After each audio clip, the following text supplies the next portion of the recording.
ko'chat ekishdagi 3 ta xatolikni aytib o'taman. Chuqurcha qazilgandan keyin suv solmang.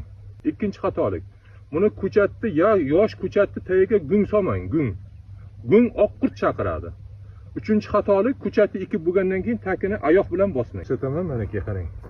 Buni tomiri mana bu uzunligi uchun buni qisqartiramiz. Qisqartirishimiz sababi mana bu yerdan yangi tomirlar chiqarib yuboradi. Ko'chatning rivojlanishiga yaxshi bo'ladi. Avval mana bir qo'yib ko'ramiz. Mana yemin erkin tushdi ko'chat. Ko'chatni ekishdan oldin tagiga ammofos sepamiz bir qism. Mana bir qism. Ko'p kerak emas. Mana endi to'proq bilan aralashtiramiz buni.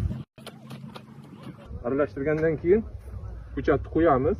Mana ko'chatni qo'yamizda to'proqni tortamiz mana.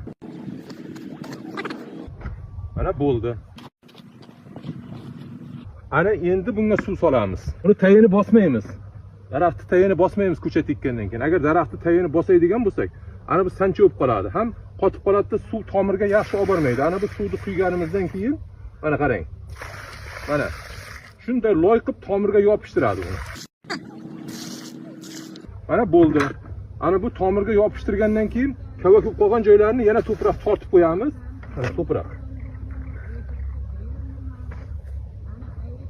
Bo'ldi, ana ko'chat ekildi.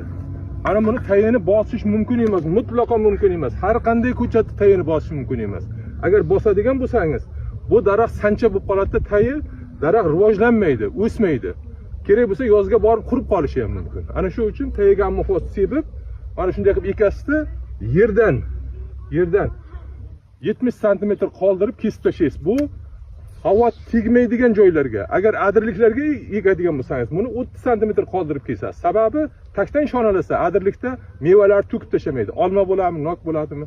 Ana shunday bo'ladi. Bizning bog'dorchilik sirlari kanalimizga obuna bo'ling. Mana shu ko'chatlar haqida ma'lumot berib boraveramiz.